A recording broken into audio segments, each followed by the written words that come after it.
Bueno, vamos a explicar la Revolución Francesa, que es una revolución liberal burguesa. Liberal porque va contra el antiguo régimen y burguesa porque la dirige la burguesía y es la clase social que triunfará.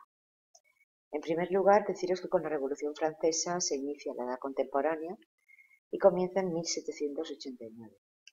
Podéis observar que este cuadro, que se llama Plantando el árbol de la libertad, perdón, al tocar, vale. Bueno, plantando el árbol de la libertad, pues podéis observar aquí claramente cómo aparecen una serie de personajes que serán los que protagonizarán la Revolución Francesa. En primer lugar, tenemos aquí un grupo, estos de aquí, ¿vale? Que son una serie de personajes importantes, ¿vale? Que serían estos de aquí, que son los que están plantando el árbol, ¿vale? Y son sans-culottes, es decir, representantes de la clase popular, urbana, más, podríamos decir, menos ricos, ¿vale? Serían los que están plantando el árbol.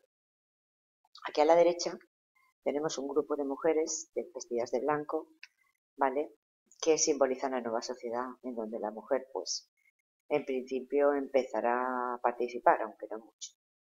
Luego tenemos aquí, ¿vale? En este lado de aquí, los soldados de la Guardia Nacional, que son los que realmente hicieron la revolución y consiguieron las conquistas revolucionarias. Y por último, y el grupo que podríamos decir más importante, sería un grupo de burgueses, que serían estos de aquí, bien vestidos, adinerados, y que serían los que dirigen la revolución y son los verdaderos triunfadores de esta revolución. ¿Vale? Está claro que la Revolución Francesa sirve de modelo al resto de revoluciones que se sucederán en Europa en la segunda mitad del siglo XIX. Y por lo tanto durará la Revolución Francesa desde 1789, hasta 1815, que sería este periodo de aquí. Vale, vale. Luego tenemos que explicar, evidentemente, el significado y las causas de la revolución. ¿Vale?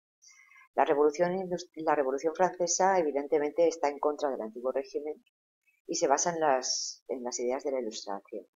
Es decir, acabar con el antiguo régimen que impedía el crecimiento económico, que asienta las desigualdades sociales al establecer una serie de privilegios. Y luego, evidentemente, y que soporta este antiguo régimen un poder político despótico, es decir, absolutista. Al tercer estado no le interesaba este antiguo régimen. El tercer estado, recordar que es la burguesía y el pueblo, es decir, los no privilegiados, ¿vale? Y por lo tanto, evidentemente, bueno, pues son los que harán la revolución, ¿vale? Ahora os decía que os fijéis en esta ilustración en la que evidentemente ahí está representado el tercer estado, es decir, el campesino, que carga sobre sus espaldas, el pobre, mirarlo aquí con el gallato, evidentemente, pues tanto a un clérigo, es decir, como a un noble. Y entonces, evidentemente, bueno, significa que toda la sociedad está sustentada por los no privilegiados, concretamente, sobre todo por el estamento no privilegiado del campesinado, ¿vale? Entonces, la Ilustración será quien se enfrente a este sistema del antiguo régimen que ya hemos estudiado, y la burguesía lo que quería era, pues evidentemente, poder participar en el sistema político a través de un parlamento para, pues, elaborar y aprobar las leyes. Quería libertad económica, es decir, el liberalismo económico de Adam Smith y la no intervención en la economía por parte del Estado, propia del Estado del antiguo régimen, el mercantilismo. Acabar con la sociedad estamental, es decir, la igualdad de todos ante la ley, y por lo tanto que todo el mundo pagara impuestos, ¿vale? La nobleza no quería oír hablar de esto, evidentemente la monarquía tampoco quería abandonar el absolutismo, y la burguesía no tuvo otro remedio que destruir mediante la revolución por completo el antiguo régimen, aliándose, esto es muy importante, con las clases populares. Entonces las clases populares se alían a la burguesía para acabar con este antiguo régimen. Muy bien, vale.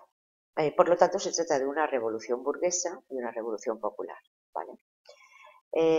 Está claro que necesitamos una chispa que haga estallar la pólvora, y estas chispas son las causas inmediatas de la revolución, que serían las más próximas a 1789. En primer lugar, una fuerte crisis económica provocada por malas cosechas en la década anterior a la revolución, que provoca hambre y desesperación entre los trabajadores, y esto les aboca a jugársela en la revolución.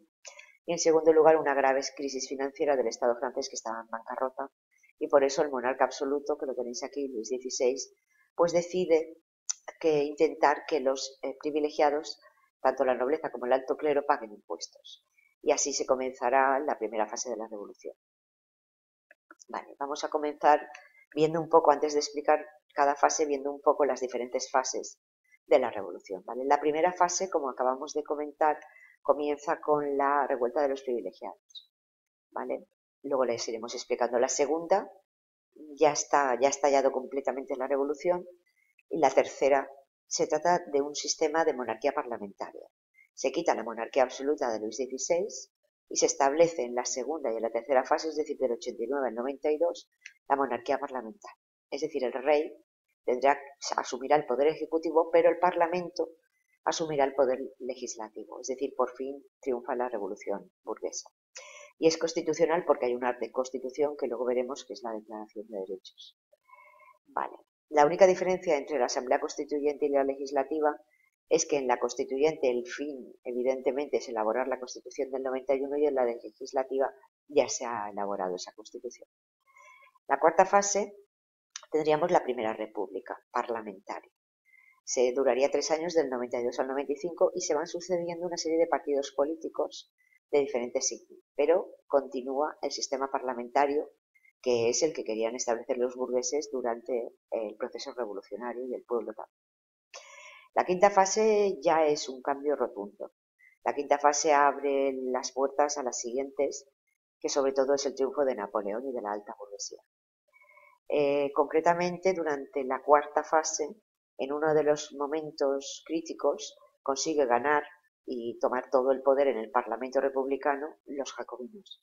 Y los jacobinos son un partido político del pueblo que por primera vez gobierna. Entonces, luego vuelve a tomar las riendas del Parlamento republicano un partido que es el Termidor, que es de la burguesía. Entonces deciden abolir el Parlamento y establecer un directorio que sustituya a ese Parlamento, de 5 personas, y que dirijan pues Francia y la guerra con Europa. Después del directorio nombran primer cónsul a Napoleón. Napoleón es un joven general que ha tenido multitud de victorias militares debido a su es un gran estratega militar, y entonces el pueblo lo aclama y lo nombran primer cónsul, y aliado con la alta burguesía lo que hará será conseguir sustituir el Parlamento por un poder personal, pero apoyado por la alta burguesía. En 1804 consigue ser emperador, se autoproclama emperador, pero al perder la guerra con Europa en el 14, pues en el 15 se restaura el absolutismo. Aunque parezca mentira, empezamos con Luis XVI, que es un monarca absoluto, se acaba con él, como veremos luego, y se vuelve a restablecer al finalizar la revolución y el imperio napoleónico, del 15 al 30, la monarquía absoluta. Aunque en la figura de Luis XVIII, ¿vale?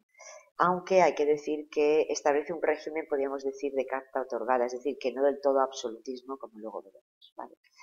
Resumiendo, durante la primera etapa se inicia justamente paradójicamente porque Luis XVI está en bancarrota, ya no puede pedir más dinero a nadie, las deudas son enormes, y la única salida que tiene es hacer que los privilegiados paguen impuestos. Entonces los privilegiados, para no decirle que no directamente, dicen que reúna al Parlamento francés, que se llaman Estados Generales. Y allí evidentemente no se llega a votar. La burguesía se organiza junto con el pueblo y deciden hacer una revolución. La revolución política en el Parlamento la hará la burguesía, y el pueblo en la calle hará la revolución popular y tomará la calle.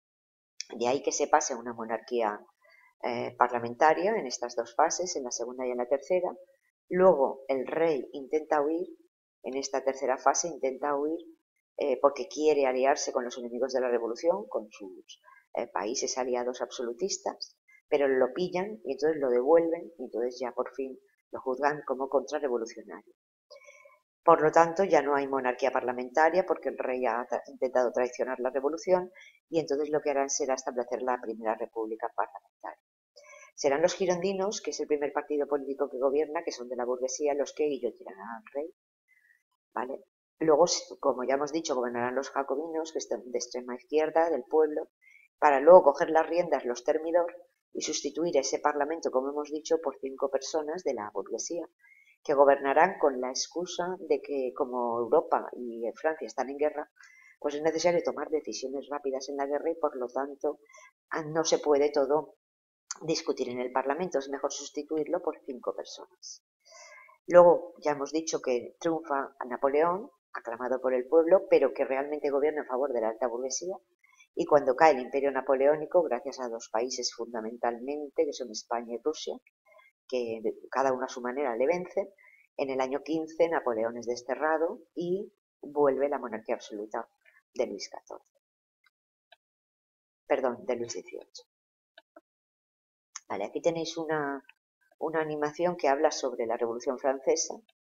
Y aquí, bueno, pues podéis ver claramente cómo, os acordáis que en la primera, esto sería en la segunda etapa, perdón, en la que, o la primera, esto es en la sala donde se reúnen los diputados del Parlamento francés, concretamente los burgueses, para votar en teoría si los privilegiados pagan impuestos.